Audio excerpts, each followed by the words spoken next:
Remember that?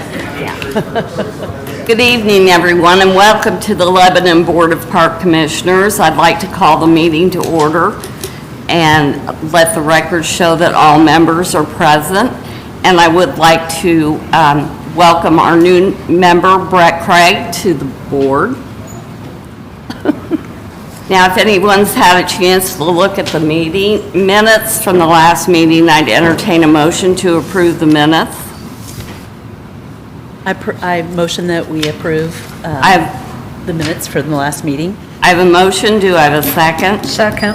I have a motion and a second. All those in favor say aye. Aye. Those opposed, motion carried. Next order of business is election of officers for the new year. I'm opening the floor for nominations for officers. I make a motion that the officers remain the same as last year. I have a motion from Jessica that the officers remain the same. That's Lori Gross, President, Diane Scott, Vice President, and Karen Galvin, Secretary. Do I have a second to that motion? Second. I have a motion and a second. All those in favor say aye. Aye. Those opposed, motion carried. Okay, under old business, the first item on the agenda is Kevin Krulik, Stone Eater Bike Park update.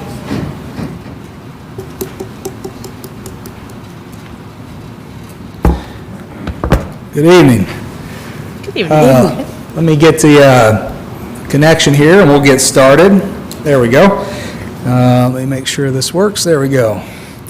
All right. Well, again, thank you. It's been since, I think, last June since I was here before, so just wanted to give you an update on where we're at and how things are moving forward. I thought since it's been a little while since we've talked in this setting that maybe we kind of go back through some of the foundations that we put together as we began the development of the park back in, really it started in late 2019 and then 2020, and all kinds of things ended up sidelining the project. But we've got a little bit of traction now and would like to give you an update. Let me see if this will play here. This is the video that we first shot to introduce the park. You know what, I forgot.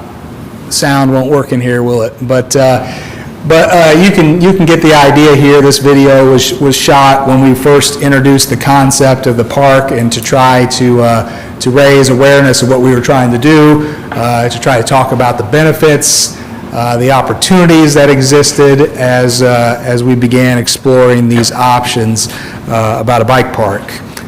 This slide would represent 6 million riders in this area that would potentially be using and benefiting from the opportunity. Talking about youth sports that would be developing at this site. Partnerships with the Indiana Cycling League and the National Interscholastic Cycling Association. Really, that was kind of the cornerstone for how we developed this concept to come ride, come race, and come explore is what this would be saying right now. And again, opportunities for another kind of recreation experience for our residents and the surrounding area. So with that, I will jump into our slide presentation. Again, foundation of this was really about inspiring our community, about inspiring our state.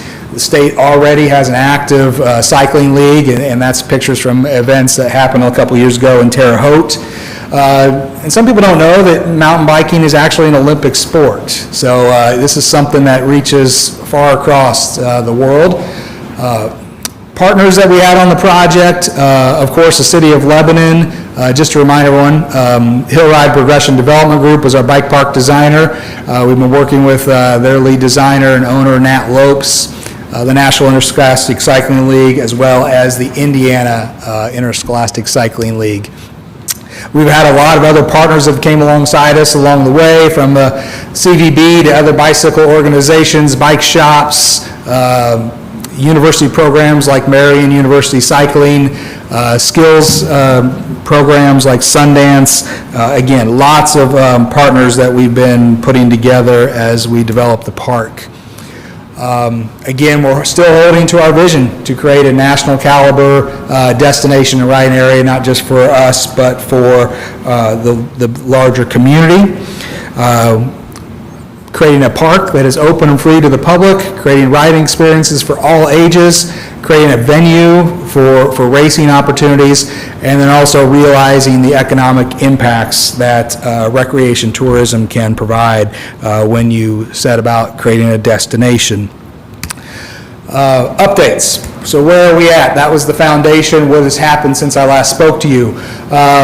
We've been talking a lot about the history, and you probably remember that Stone Eater Bike Park is not just a cool name, but Stone Eater was a chief of the We People, located here in central Indiana. He was also the war chief for the Tecumseh Confederacy, and happy to report that after several years of working through the process, we now have been endorsed by the Peoria Nation for the naming and dedication of the park. And the Peoria Nation is the federally recognized organization that includes the We People, of which Chief Stone Eater was a leader. Design updates. Really not much has changed. No major changes in the design have occurred since we last presented this to you. Again, we still have the skills park area in sort of the central, located in the center of the park. Still an entrance off of US 52, picnic areas, parking areas.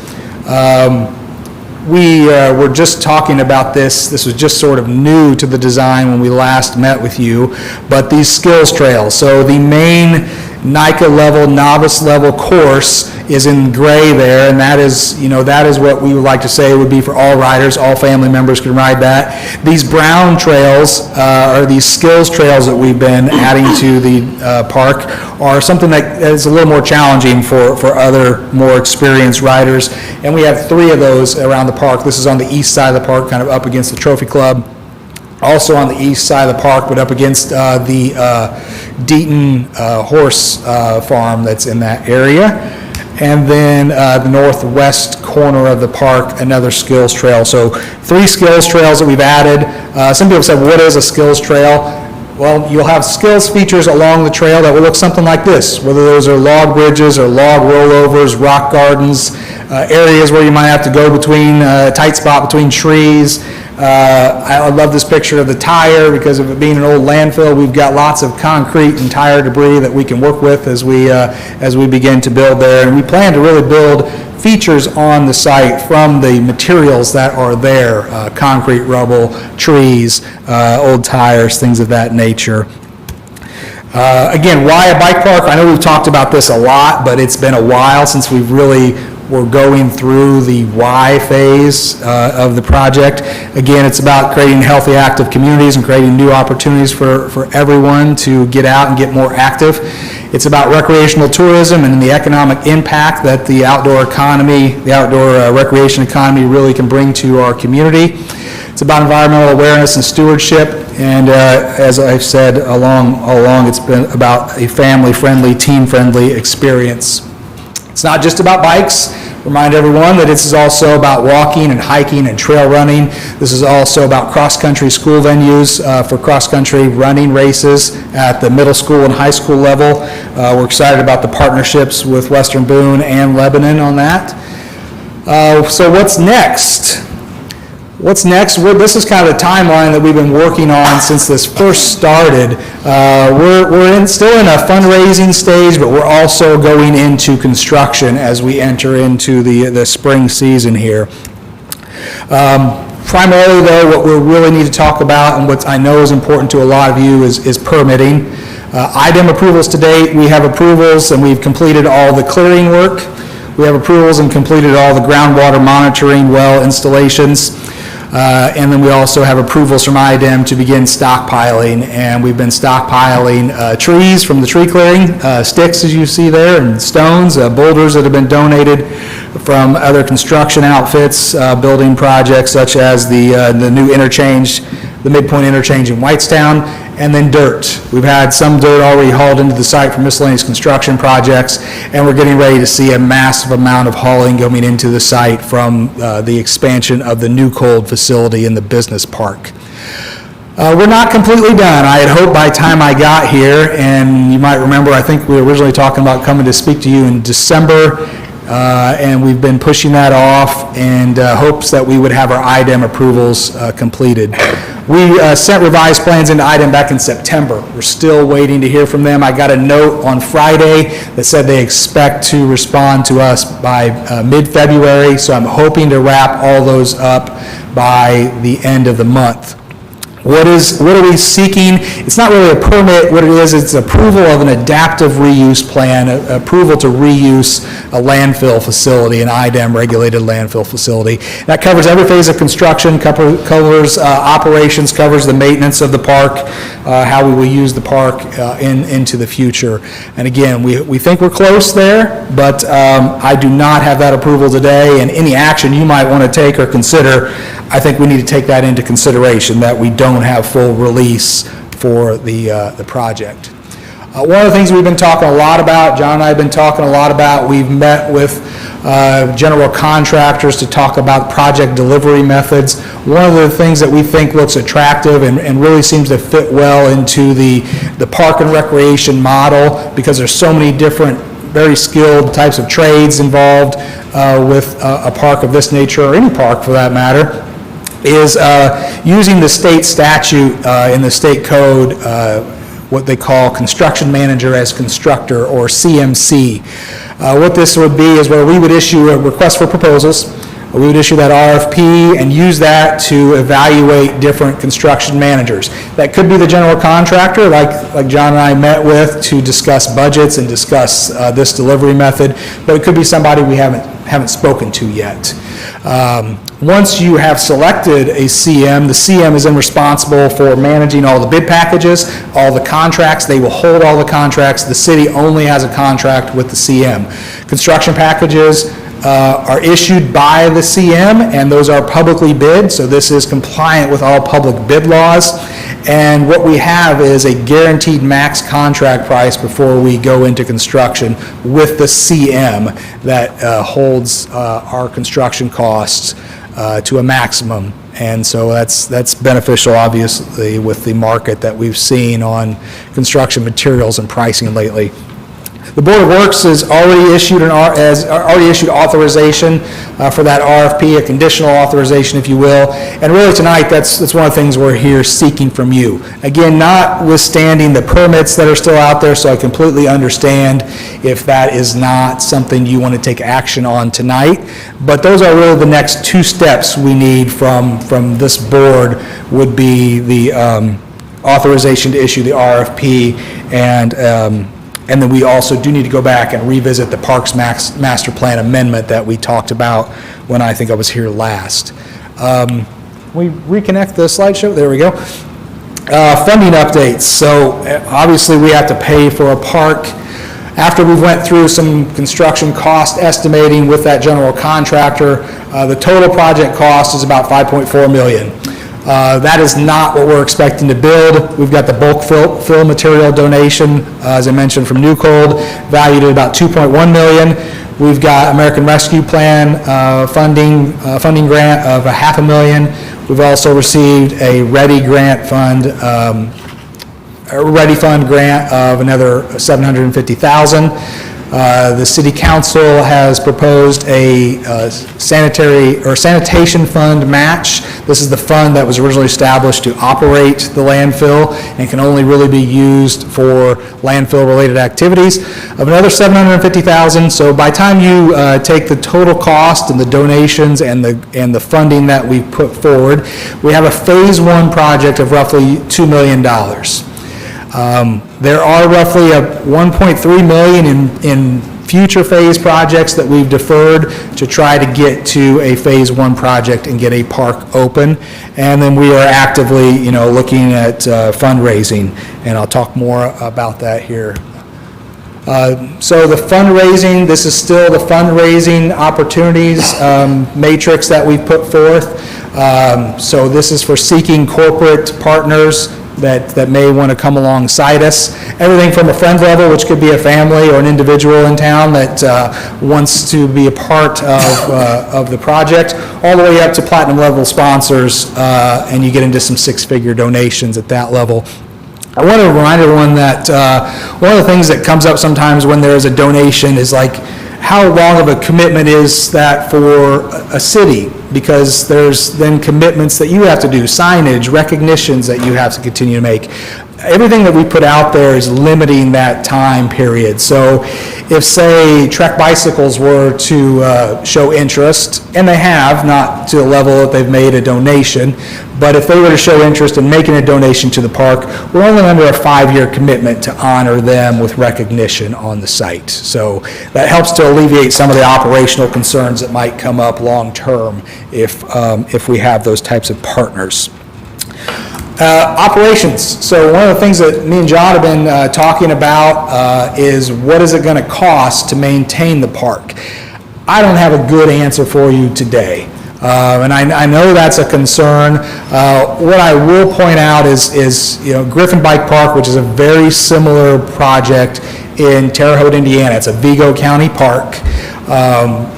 John and some other Parks Department staff have went with me to visit that and talk to their maintenance people and understand what those operations look like. All I will point out, I guess, for comparison's sake, is that's a 200-acre park with roughly 24 miles of trails, similar skills park area, so it's a full build-out, and we will only be talking about a project that's 110 acres, 8 miles of trails, but the Phase 1 project is probably only 5 miles of trails. So to put that in perspective, Griffin Bike Park in Terre Haute is maintained by one employee, and he sent me his ledger for the last year. He spent about $15,000 in materials in his effort to maintain the park. So that kind of gives you, I think, a ballpark idea of what operations will look like. But again, I really would defer to John and his staff on what would really be required and what that might cost and look like for us. Every park is different. Every community, every park system is different. So I don't want to speak for John, but we have been working through some of those issues. Other operations needs. So we received a $100,000 grant from the CVB, the Convention and Visitors Bureau, which again goes back to the economic development impacts that we talk about.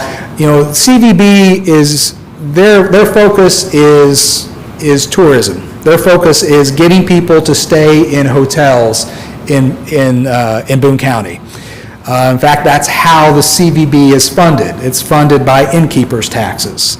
So they've made a $100,000 commitment, so they see the benefit, as they say, that this project will put heads in beds, is what they like to say, by the tourism component, the economic development components that might come along with the park. So they give us a $100,000 grant, and that is to be accrued at $20,000 annually over 5 years. So my recommendation is that would need to go to the Parks Department for maintenance and operations and not into the construction of the park.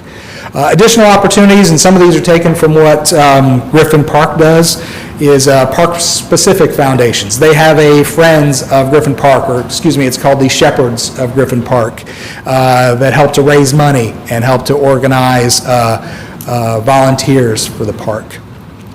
Corporate sponsors, another option, and I mentioned that earlier. Corporate work days, we've already been contacted by various corporate entities that maybe don't want to make a financial donation, but have said, we do work days with our employees every year. Be a great opportunity for us to come out and bring 300 employees and volunteer for the day, doing whatever maintenance activities that we might need. Legacy donors, those are people that might want to make a donation in the name of a family member. Friends and volunteers, obviously those grassroots supporters are important. NICA, we mentioned the partnership there. NICA has a policy that all of the kids in their leagues are required to have a certain number of hours of what they call Teen Trail Corps, which is volunteer requirements. And then we've also had a good relationship so far with the Hoosier Mountain Bike Association, HMBA. They currently maintain trails for the city of Indianapolis through their Indy Parks department. They currently maintain trails in almost all of the, sorry, I shouldn't say almost all. They maintain trails in sort of the central Indiana area for DNR in state parks. If you've ever been to Brown County and seen all the mountain bike trails there, those are all maintained by the Hoosier Mountain Bike Association at no cost to DNR or the park system within their working, excuse me. So they've already came alongside us and said, how can we help? They've already pledged money, $20,000. We've not received that, but that's a pledge that they have made. And then they've also said, how can we help you maintain your trails? Again, why a bike park? We talked about this before. I don't want to really go too much into detail, but again, why?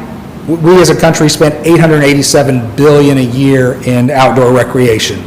We as a country, 49 million people, 15.9% of the population are on bikes. 1 in 4 youth are on bikes. So there's a huge amount of biking participation.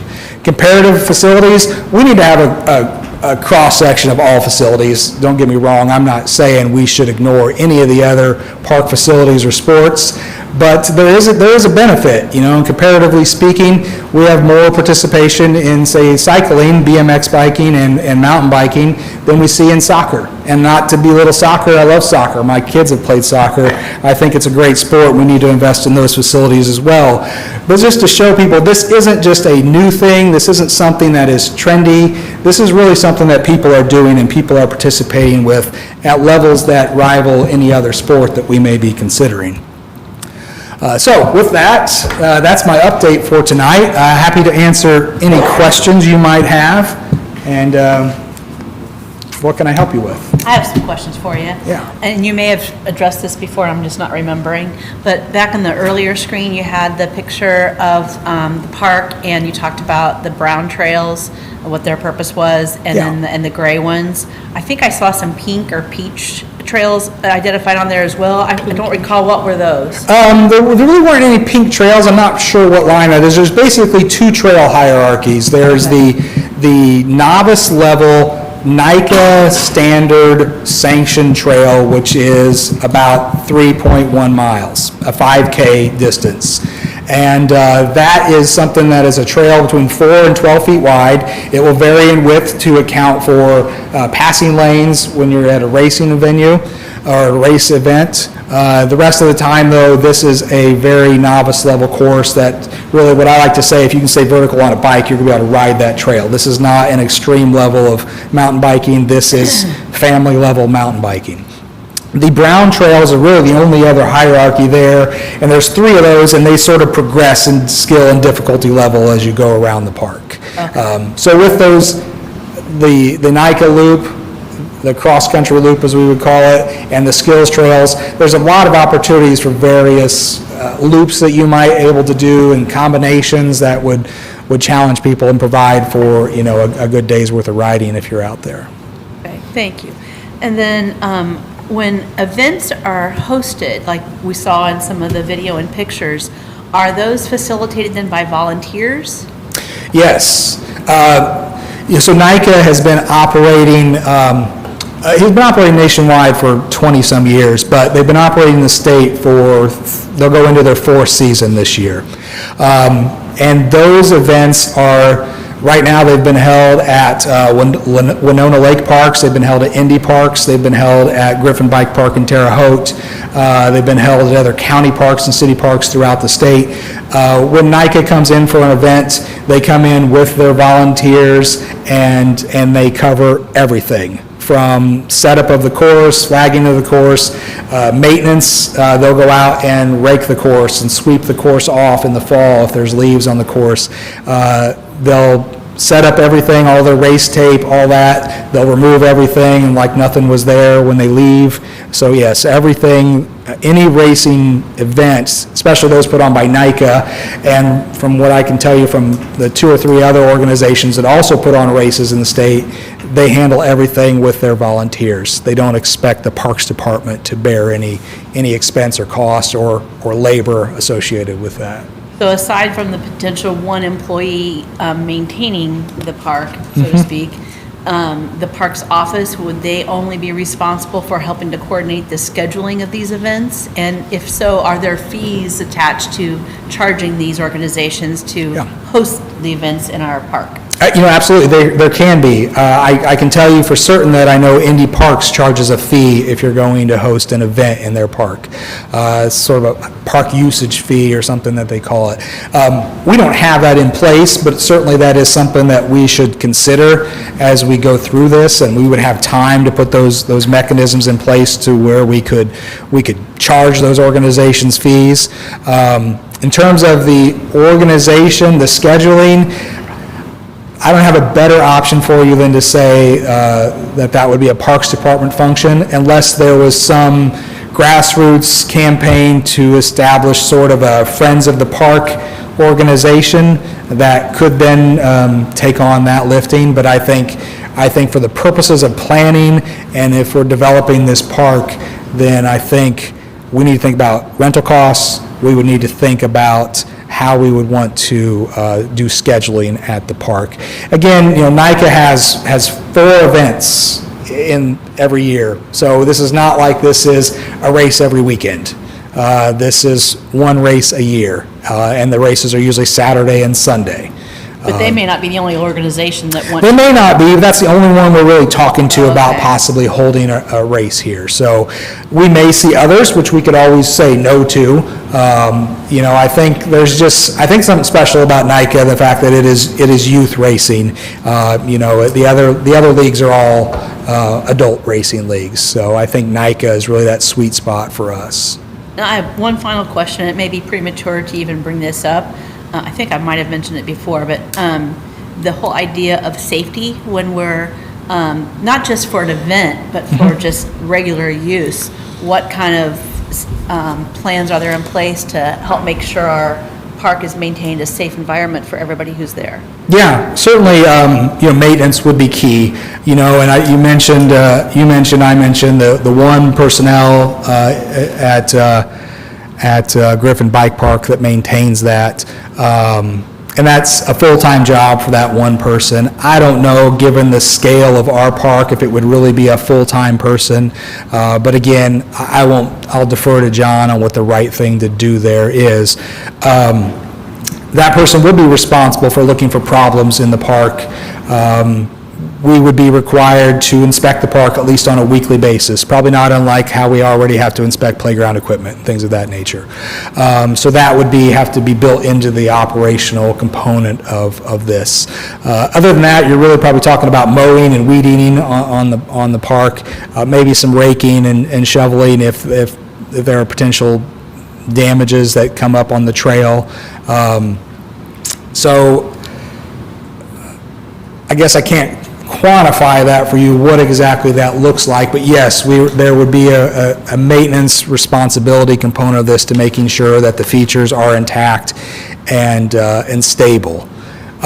In terms of risk and danger associated with the sport, if you will, what I can tell you is that we've reviewed this with our insurance agents, and they're basically saying, this was 2 years ago, so the cost may have changed, but 2 years ago, the only cost increase to our insurance responsibility would be a $600 per year rider for having a bike park.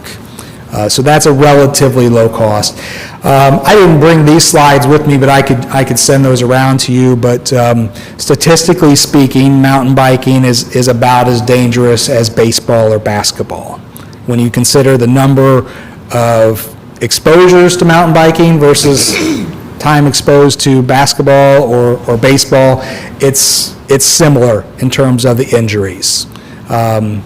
if that helps you. And I can give you some of the real data behind that. I appreciate all that. I guess part of my thinking was anytime you gather a group of people together, Sure. there's an increased risk of stuff happening, maybe not because of the environment or negligence on our part or anything, but just people do dumb stuff, Yeah. and I feel like as if it's part of our park collection, so to speak, we have some Yeah. responsibilities to make sure it's a safe place for everybody. Absolutely. And one of the things I think too with the events, if we're just talking about a NICA event once a year, NICA is a very sophisticated nationwide organization, not unlike, say, Little League. So they have a very robust insurance program that they do. That covers all their athletes, covers all their coaches. I am one, and covers all those individual teams. And every team has a certificate of insurance from the league. And so I think that would be something that we would want to put in place in policies if we're renting the park for a NICA event. They would need to show proper liability coverage, and they would need to name the city, the Parks Department, the foundation, others as additional insured. That'd be, I guess, standard practice if we're doing any kind of park rentals. But there wouldn't really necessarily be plans for patrolling it, or like if families are simply using it on the weekend or something when there's not an event going on. No, there wouldn't necessarily be like daily patrols. We would be required to do a weekly patrol to look for any things and correct any issues that might come up, but not on a regular basis, or not on any more regular than once a week would we be required to patrol. Thanks. Yeah. Okay, I have a question, this may be a little beforehand also, but when they have an event, and you're talking about that would involve the office staff at the park? The event would be entirely ran by the organization. Okay, Yeah. But- The only thing that I think would involve the office staff would be scheduling of those. okay, And I will say, when NICA has events at those other park facilities, every NICA event I've ever been to, the park isn't closed to the public. The park remains open to the public. There may be specific sections of the trail where there are closures, but the park would remain open. and then the other thing, the 20,000 from the Visitors Bureau, you're looking at that for maintenance? Yes. Okay, but that would just be like the 15,000 maintenance. That wouldn't be a salary or, I think it could be used any way we want. We would have to, I assume the CVB would want some sort of documentation that it went Right. to the park. Okay. But yeah, I mean, I think that's really up to the park staff on how they would want to utilize that okay, donation. and that's what I was going to say. And, I'm happy to hear you're working with John and Billy and the park staff on this, because I want them to know what Yeah. we have coming. Absolutely. So, and then my other question is, so you think we'll have all approvals for any kind of environmental issue by the end of February? I hope ask you so. this all the time. And I should mention, technically speaking, our adaptive reuse plan requires the city engineer to inspect the park on a weekly basis. I don't know, would you say weekly? Is that what you Yes. said? Yeah, so when I mentioned the weekly inspection of the park facilities, that's not just the trails and the trail features, that's the entire grounds have to be inspected because it's a landfill, so we have to look for things like, the plan is very robust in what we have to look for. We have to look for trees that might fall over, where the roots would pull and expose buried trash. We have to look for any rutting, any washout areas, so those would be something, and because of the nature of IDEM and how they work, they want the city engineer or Department of Engineering to be responsible for those weekly inspections. I think there would be an additional inspection from the park staff on looking at things like what might need some care and attention in terms of maintenance of the features and the facilities, but in terms of our adaptive reuse plan responsibilities, I would be responsible, or somebody under my direct charge would be responsible for inspecting the park and filing yearly reports with IDEM. And that's the one permit we're waiting on. the end Yes. of February? Yeah. Okay. So then, going forward, it would be your responsibility to, Yeah. city engineer to In terms of inspect. making sure that the landfill is protected, that would be a city engineer's responsibility to make sure that our landfill is there and safely protected, since we have a reuse of a landfill, an adaptive reuse. Okay. That's- Questions? Yeah. Pull your mic, I'm sorry, pull your microphone down. I can just talk louder. I have a very loud voice. It's for the people at home. Yeah, sorry. I saw your chart that said 6 million in the general area, but that was a large area. What's our local, if you were just going to pull Lebanon, surrounding cities, the close ones, what's our local interest? Good question. I couldn't tell you that. I can do some checking and see if maybe groups like the HMBA may have some of those more local statistics. Those were entirely just regional numbers that, based off of, I think it was an outdoor recreation, there's an outdoor park and recreation group that maintains those statistics, and that's what those came from. Right, and with that tournament, I mean, we'd probably be traveling people anyways, because 4% isn't going to be a large number, even if it's local. We're not that big. What kind of revenue does the city gain? I mean, at some point, we have to make all this back in taxes, food, blah, blah, blah. Yeah. So with people traveling, do you have an expectation of an even cut, or maybe even a revenue gain based on? Yeah, I mean, and that's sort of, I think, that was the point behind the CVB throwing some support at this, is that they see that this is going to bring people to the community that might stay in a hotel and eat and shop in our other retail establishments around town. I don't want to speak out to her, and I have some statistics from other states on the, I guess, the economic impacts that mountain biking has on communities. And I will say those are communities that are probably more destination-focused mountain bike areas than Lebanon, Indiana. But Lebanon is, or not Lebanon, excuse me, the state of Indiana is really becoming a destination with facilities like Griffin Park and Brown County State Park are actually really sort of national quality level destinations. So it's again, I don't want to speak out of turn. I can share that data with you, but understand a lot of those are from places like Wisconsin and Arizona, where there are millions a year that they see in economic impacts. I'm not going to lie to you and tell you it's going to be a seven-figure impact day one, but it is something that I think worth thinking about. Another question is, and the reason I asked for local interest, a lot of volunteers and a lot of work, even with NICA coming in and building their own, you'll still need something local. Yeah, absolutely. So I feel like we would need at least some sort of sign that there is local interest of a population that we could actually support. Yeah, no, that's fair. kind of thing. Yeah, let me do some research with the HMBA. I think they would have those statistics for us.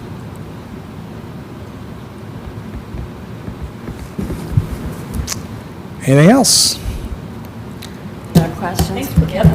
Yeah, and like I said, I'll leave it to you on next steps, and I guess I maybe wanted to offer, as we are getting closer to a park potentially being a reality, I don't know if it would behoove us, as opposed to meeting with this group once a month, which we could certainly do that, but would there be a need or an interest for a smaller focus group that may be able to sort of look at more fine-grained level details and decisions as we go forward and get into construction, hopefully.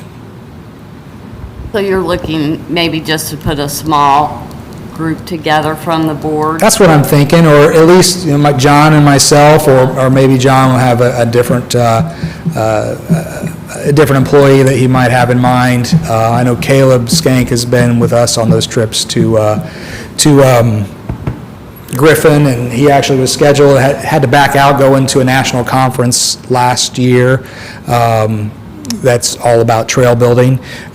So maybe there's myself and a Parks Department representative, and then maybe somebody from this board, or if there are more of you that are interested than just one, that's, I think, the more the merrier. But just sometimes it's good to have a smaller conversation focused on some of the details. Right, I can understand that.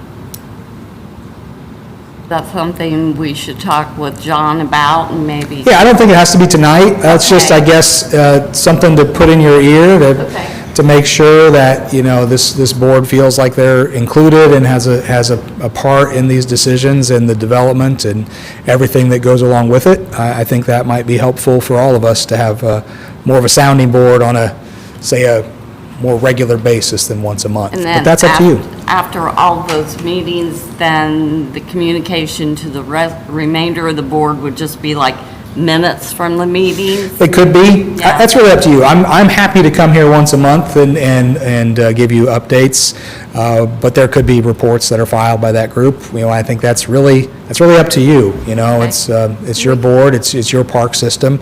You tell me what you want. Well, we might discuss this and think about it, talk Yeah. to John, and then see, because it could be, we could do that and maybe have the minutes from the meetings, and then if questions did come up, maybe have you come back Sure. every 3 months or something like that. Okay. And then the only other thing, maybe, probably the first thing coming out of this meeting was if the board would so choose and feel comfortable issuing an RFP, authorizing that tonight, that could be subject to IDEM approval if that's what you would prefer, but so. Make sure that they understand it's paid through, already paid. Yeah. Do what? We didn't hear him. There's no expense to the Parks Department for issuing an RFP, no expense to the department or this board. So if this board would so choose in sort of a conditional authorization on that RFP issuance, that's my request, I guess, if I'm standing before you, is to request a conditional So you're release. asking us to authorize pending the approval? It doesn't even have to be pending. It doesn't have to be pending, I know that has historically been a concern for the department and the board, and so that is fine if you want to put that restriction on it. I don't know, John, if you want to add? No, the Board of Works has already approved. Right. the going Right, forward, they've so- already been The on. Board of Works has authorized without any conditions, but, and as you are aware, the Board of Works would be the contracting authority for the city on any contracts that would be executed. But this is a park, so we want to make sure that the board and the department have a say in everything that's happening as we go forward, so. And this is for construction manager. This would be to issue an RFP to select a construction manager.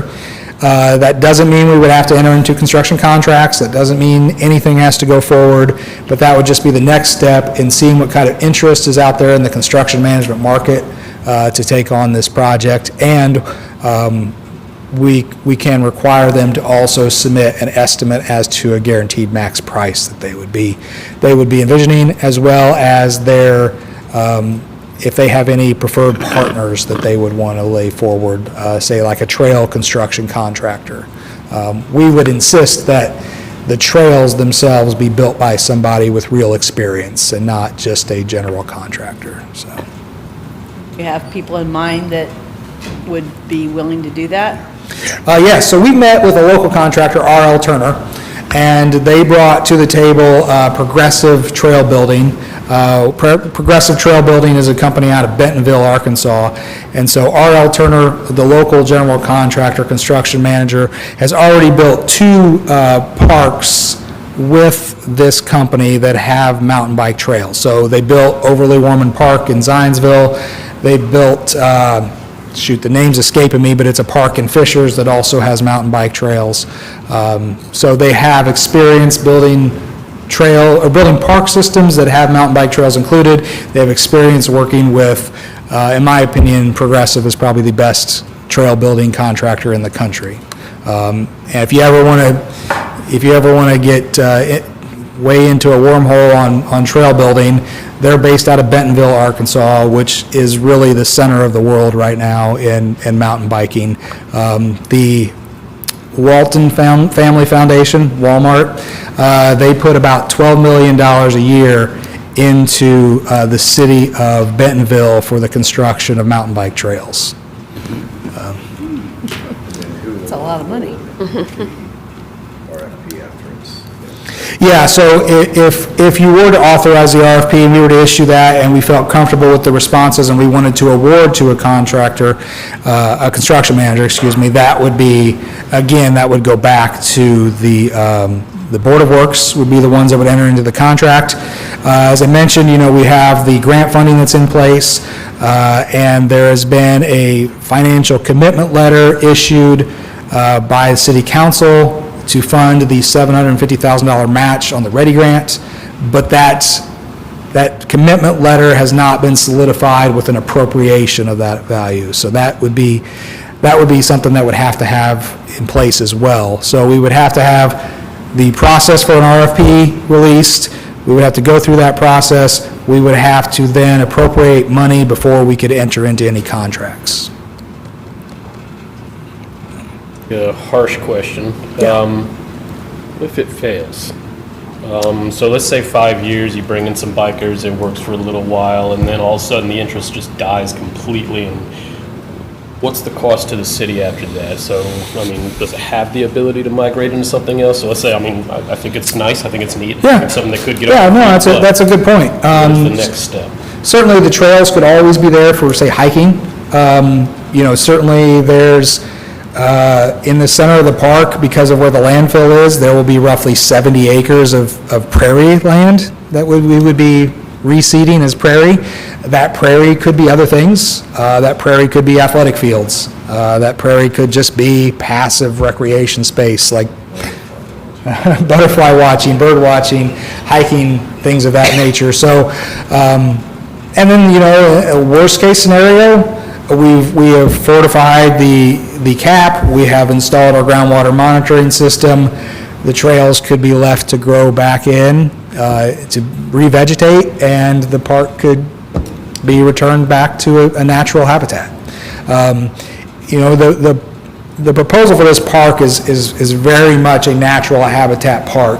That's why there are prairies and wooded areas and reforested areas that would stay in place. This is not a park, it's 110 acres. That's not a park you're going to have to mow 110 acres. You're probably mowing 5 acres around the parking lot on a regular basis to also kind of put it in perspective what the nature of maintenance and operations really looks like for a park like this. I've probably taken way too much time. So. Well, this is a big project. It merits attention. Appreciate that. Yeah. But we are limited there also just because it was a landfill. Right. So You that's why are my limited. park seems to be. Really, I'm not saying never, because there's always ways to permit things, but primarily, there's about 70 acres of landfill, of buried waste on the 110-acre site. On that area, you basically can't put anything into the ground that would require a foundation, that would have to go any deeper than, say, 2 or 3 feet. So utilities, basements, foundations, buildings on the site. There's some area around the periphery of the site where you could do those things, but for the most part, the site needs to be relatively natural. So like the parking lot area is primarily outside of the landfill zone.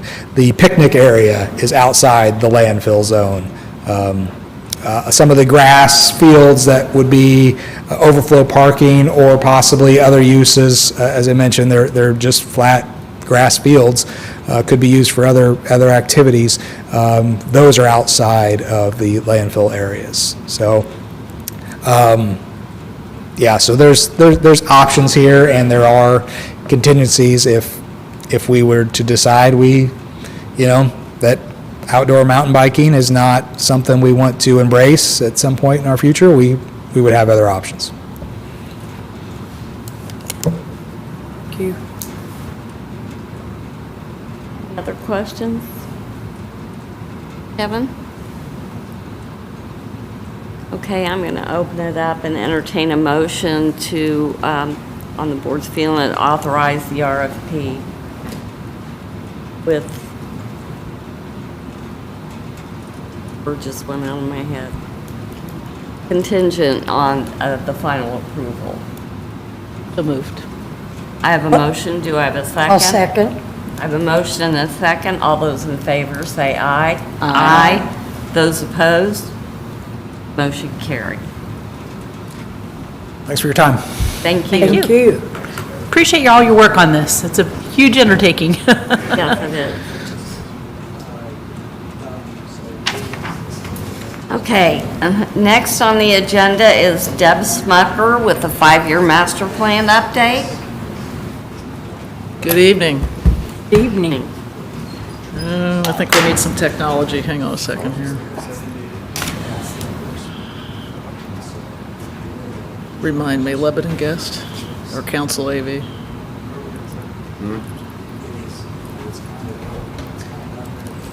When in doubt, here we go. We'll just use this.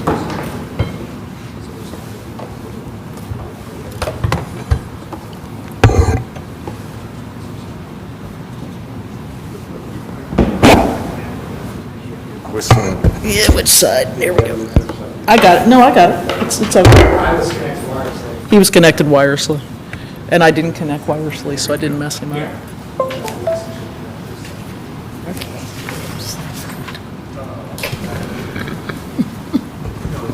Okay, let me go backwards for just a second. So, it's been since last fall. We submitted a draft to DNR, and they are in the process of still reviewing, so I've talked to the reviewer, but I just wanted to come back before you.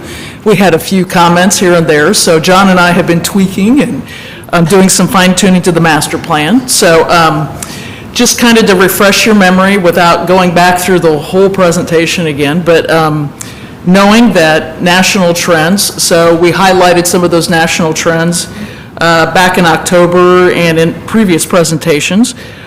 So we looked at those in relationship, obviously, to the public input we had really over the last year. And so there's a wide variety of those, from trail connections to future amphitheater, embracing more programming, multi-generational activities, water park expansion in the future, trail connections, and obviously the mountain bike park has been well underway here for a while. So, and also the bike ped plan was also going on concurrently with all of this. So as one of the things that I just wanted to kind of refresh your memory, so one of the things that's always important to show when you're working on the 5-year strategic plan is just looking at where our existing park facilities are, and some of them are so small that you can barely see them up there. There's 2, and Brookshire Arboretum's way down here.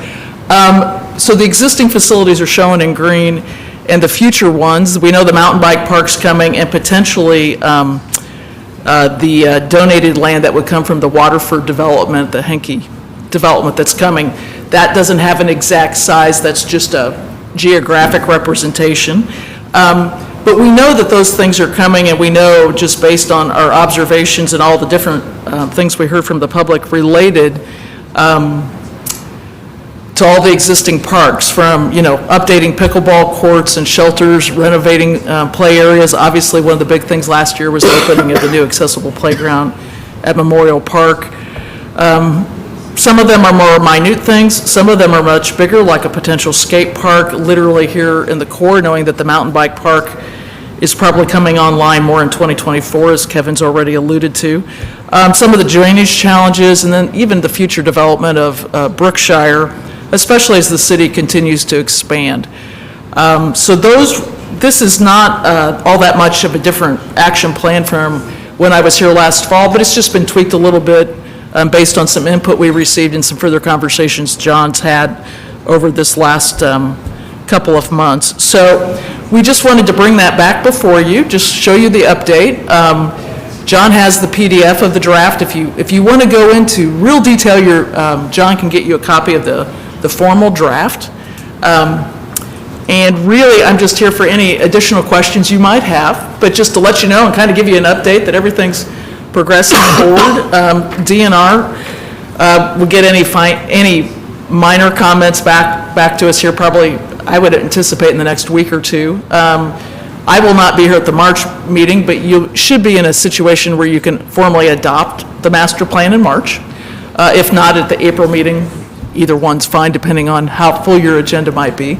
So in any event, John and I realized it'd been since like October, November since I'd been here, so we thought I should come back and just bring you up to speed and let you know things are still moving right on down the road. So if you have any questions, I'm happy to answer those. I have a question. Two things. Yeah. The soccer fields and the street department that we're going to be taking on. Right now, those are not included in the master plan because those were actually kind of newer developments. John and I have discussed that as a separate project that would come online for this year. Okay, because I know, and we have some of that in the rescue plan money. Yes, Yeah. correct, Okay. correct. Any other questions?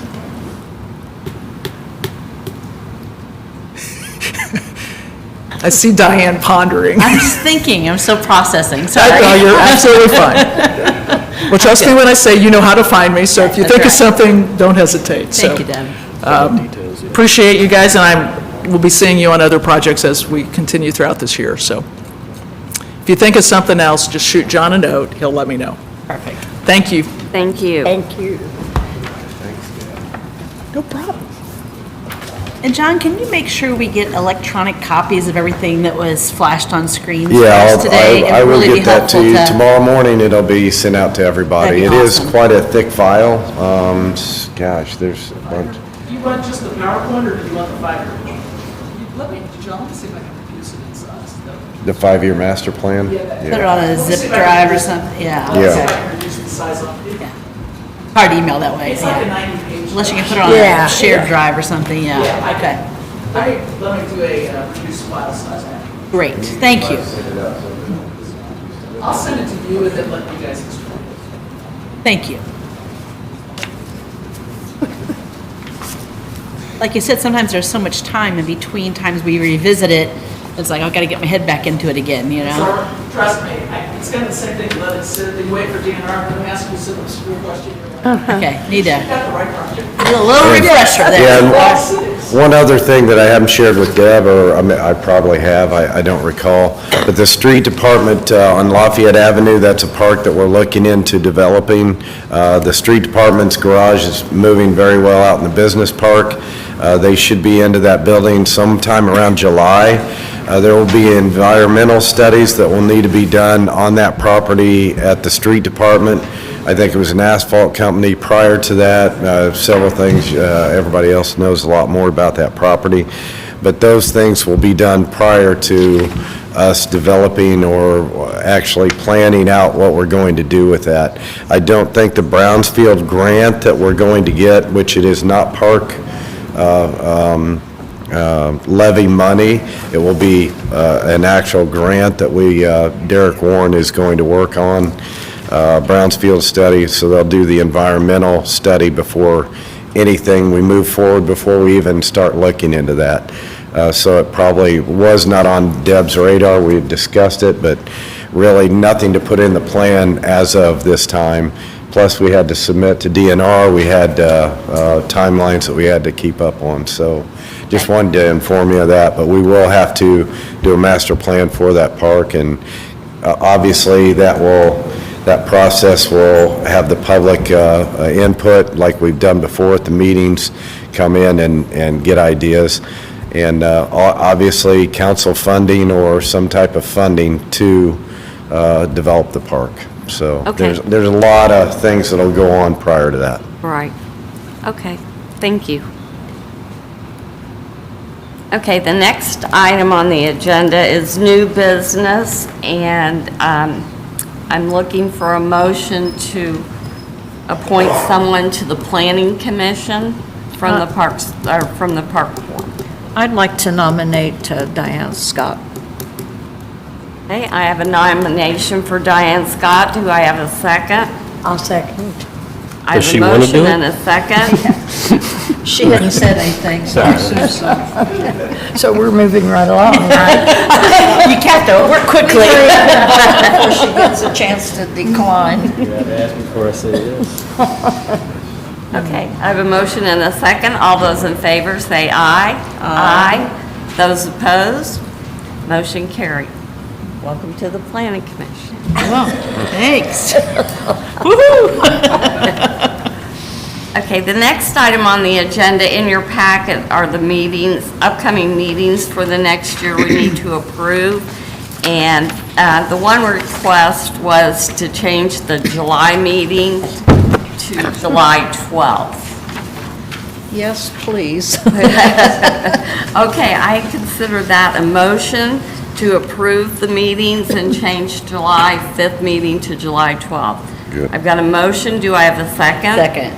I have a motion and a second. All those in favor say aye. Aye. Those opposed, motion carried. Next item on the agenda is the director's report. Last but not least, here we go. There again, I hope you all had a nice Christmas and a New Year's. I think the last time we met was December. We had a lot of good events all through Christmas season. I think the parks was lit up beautifully. Everybody liked the new garland that we put up. That actually was taken from Main Street because part of Main Street, we didn't put the garland up all the way down Main Street due to the banners that were up there, the veterans banners that are down Main Street. They wanted those to remain. It would tear up those banners, so we went ahead and put them in the park. So we kind of robbed Peter to pay Paul, I guess you'd say, or what have you. But I think they were well received. We're looking into pricing out for the parks so we can have them later on because it was very well received. I think it really just topped it off anyway. The guys did a great job getting everything up. The 25-foot, 26-foot Christmas tree that we put downtown in so many different sections. Did it really nice. Nobody got hurt. And what was it? Santa and a child out of the crowd got it lighted up. Great picture taken. Just good time. Obviously, we had quite a few. Our biggest Christmas parade ever that went off without a hitch. Everybody did very well, and the crowd was just unbelievable. If you remember the weather back then, it was warmer than it was today, so that always helps on turnouts. But anyway, we've had a good 2023 season. There again, I think Lori Frost gave you a report on the pool. We had a great season at the pool. Quite a few events that we had, and we're setting up for this year already. All Christmas decorations there again have been taken down from downtown and Memorial Park. We're finishing up going through each scene, garland, Christmas decorations, make sure that it will be ready for next year and putting it away for the summer. The necessary repairs will be made and things will be ready for the next season here. When temperatures have allowed us to safely work outside, been busy cutting back trees and the growth along the rural part of the Big Four Trail, that 8-mile stretch that we got out there. They tend to close in, and you have to do it before the bat habitat in April, so before the bats start sitting down, so we're cleaning that up. It's always a good time, too, because we've had some really nice weather up until this week, so we've gotten quite a bit done. We're almost to Sarum Plant Road, if I'm not mistaken. Should be done in probably a couple more days. We have about a mile and a half left, maybe, on both sides, and that was pretty thick on the way down towards Thorntown there in Sarum Plant Road. And there again, we'll be preparing for the trail that will be built from Sarum Plant Road back to Center Township. That money's already been set aside, and the council's helped out with that along with grant money. But as far as that work will start in the spring. We also took down 10 trees, I think, or so throughout the parks, and quite a few of them from Ruth Brookshire Arboretum.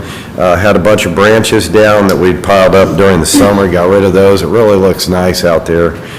It's a beautiful park. Anyway, we've had several bad weather events, which requires plowing and treating all the trails, and that's from Memorial Park all the way through downtown, including parking lots and walkways, and all the way through Abner Longley, because we go all the way down East Street now. Handled the downtown roads and parking areas and sidewalks by hand shoveling those downtown, so we are out in all the elements there. We also plow the street down there, and we use ice melt because you can't use salt on all the sidewalks and the pavers downtown. So the guys, not complaining, come out and all kinds of hours and holidays too. Appreciate all their hard work with that. With the bad weather, our crew has been very productive indoors. All the equipment has been cleaned and organized, and we're going through that as we speak. The office restrooms are currently being updated from the 1980s. There again, new fixtures, and we found out we have a couple painters in the park maintenance crew. They're doing a nice job there. Again, all the fixtures are being replaced. The pool pump house is being cleaned thoroughly. There again, a lot of the corrosion on all those bolts and everything, so up in ladders, but we keep a very nice pump houses and keep them, and the repairs being made in there too, but just shining everything up, getting the corrosion off. Even though we have fans and things, the corrosive materials with the chlorine and the acid, we have to really work on that. Some of our maintenance techs are registered for Purdue to complete pesticide training. These are tests that will be held at Purdue. Be sending a couple maintenance crew also through certified pool operator training with Spear Corporation. That's a 2-day training and a test at the end of that. It's very important. We have 2 guys that are qualified maintenance that take care of the pool right now. We lost a 6-year employee last year, Cole Henry, that did an outstanding job. Now we have Logan Banks, and Aaron McMasters has offered to step up to help out with that also. Also requested that all park employees go through CPR training at a later date. There again, we are also in the process of repairing and replacing our AEDs. A lot of the batteries tend to go down during the winter, so we're making sure all those are up to date. I think we have 9 AEDs, but we always make sure the pads are up to date because the pads go bad. And after seeing that football game where the player went down, it was, it was a big radar, but we've done a good job of documenting every year that we do that, and Billy does take care of that along with Caleb Skank. I think he's in charge of that. Applications are still being accepted for our maintenance tech position. Interviews will start the first week of February. Applicants can be found on our website under employment. There again, if you're looking for a fun summer job, we're currently hiring for Seashore Water Park. Applications can be found online, and applicants must be at least 15 years old. Starting pay is $10 per hour, and we're hiring for lifeguards and concession stand workers. Open interviews will be taking place this Saturday, February 4th, from 10 a.m. to 2 p.m. at the park office. That's always a nice recruitment day, and we're hoping to get, I think, 17 is what we're looking for between concession and lifeguard employees. The office has been busy booking several rentals already for the 2023 summer.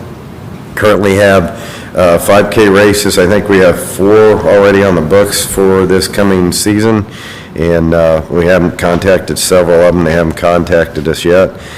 Be sure to contact us as our calendar is filling up fast, looking for a fun and busy summer. There again, the booking are the pool rentals. I tell you, they are booking up fast, especially July, so if you want pool rentals, get out there because there aren't many left. I'm just amazed it isn't even February, and here we are booking all the pool rentals. Thomas Ingalls, our Office and Recreation Coordinator, is currently studying to take a lifeguard instructor certification course in early February. Once he completes this, he will be certifying all our lifeguards in-house. Just a major asset to us. I've got Kelly Cook on the books, trying to get Billy Smith to do it, and myself, but we do have a couple maintenance crew that are also going to get certified. Then we can fire that lap swimming up in the, as soon as we get that. So hopefully March, we're looking at that. Pool party rentals are now open. I guess I just talked about that. We booked 15 dates already, so there you go. Half of the pool's already rented for the summer. Be sure to give us a call, and you can purchase those online or over the phone. There again, programs and events, if y'all got a chance, we had the biggest turnout for our snowman building contest, had 85 entries. And there again, the parks maintenance staff got to pick out, and it's a tough decision, but decided on 5 winners out of the 85. Had a blast seeing everyone's creativity and look forward to doing that again. Well, maybe even later on this year. I don't want to say it because I hate snow, but there you go. I've already got my costume ready for the next big snow. Yeah, Shirley, you were disqualified because, sorry, you're on the I know. park board, yeah, but yours was very good. That was your oldest entry. There you go. We did a survey, just, there again, Thomas put a survey out. He's kind of in charge of the dog park, and I don't know if I can get a light over here. I have to hit a button or something? Probably do. I'll probably hit something wrong. Anyway, I have a pie chart. There, It's just it's a on little the pie bottom. chart. Oh, well. But what that is, we did a survey for the dog park, and wanted to know what people would like to see, and we have 110 dog park users, and we want to see what they need out there, and a lot of it, as you can see, shade is the biggest one. We have the same thing with the playground that we're looking into for this season. Some of them want a pool, agility equipment, seating, bigger park, trash cans, and water. We're going to accommodate some of those needs. There's one need in there that I thought was pretty interesting that we aren't going to address, and that's they'd like entertainment out there, and they would like a cash bar. And wouldn't we all? But anyway, as far as that, we have 120 members. I thought it was 110. I wrote down 120 members. But we are going to look at shade structures. We're pretty, we have, the 5K that goes across there, so we can't plant certain kind of trees, so we're going to do the shade structures as best we can. And since we don't own that property and it is an easement through the utilities, we'll get their permission on those type of things. But I just wanted you to know that we are looking into that. We finally have raised some money, and it's going to be self-sustaining for the dog park, so it won't come out of anything other than the dog park. Whatever monies they bring in, we put it right back into the park, and we can address some of those needs that or wants that those dog park members would like. And other than that, I just had one other thing. We last week have an employee that accepted his resignation, Mike Redmond. He's been with us almost 6 years. Mike's just an outstanding individual. He has a lot of respect from everybody.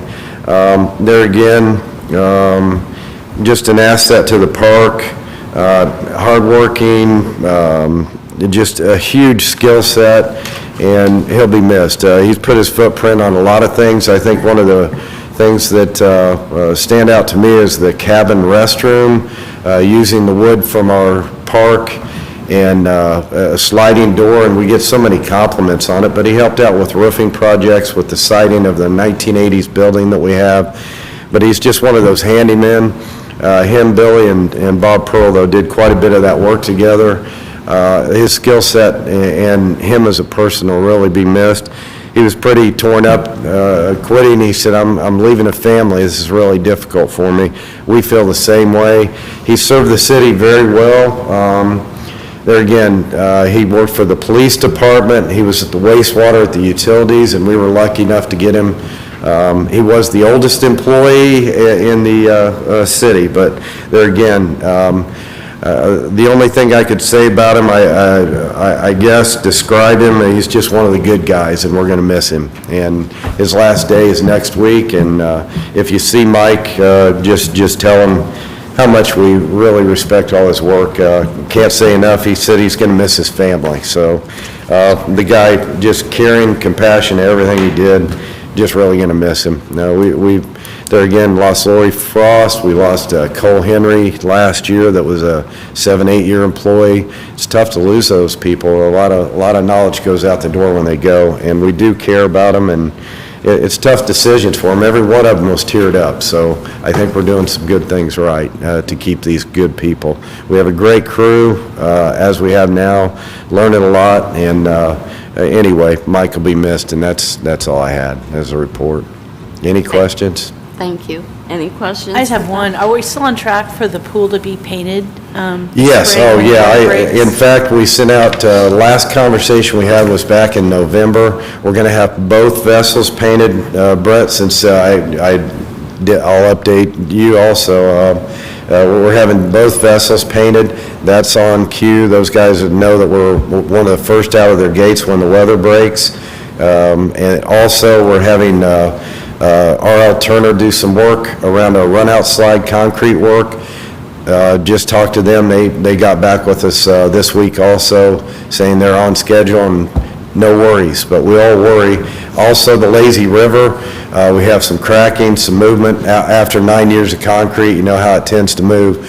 That and the tiling will be done, but yeah, there again, I'm following up on all Lori's notes that she left me there, so yeah, we are on schedule to do that so we can have a good opening as soon as we can. They say out of the gates, but it's all weather, you know, all up to the weather when we'll get that done. And is there someone to take Lori's place? She was a key role for There- your summer work. Yeah, that jump girl that rescued somebody, saved a life last year, if you recall her, she's accepted the other management position, but we're kind of separating some of Lori Frost's duties up. Thomas has taken on quite a bit. Boy, Taylor will be back the middle of this coming month, which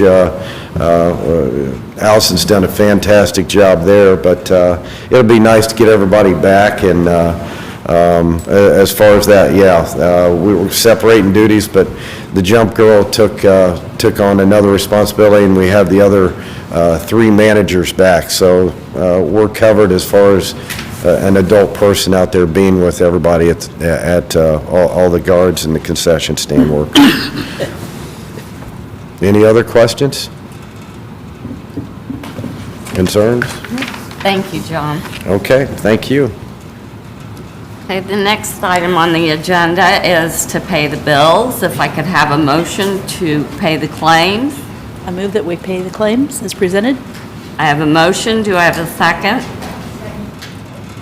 I have a motion and a second. All those in favor say aye. Aye.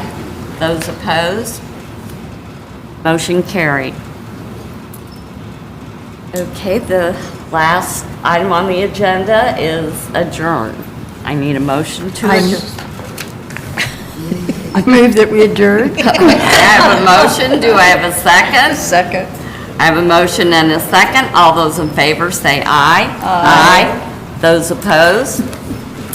Motion carried. Thank you for joining us this evening.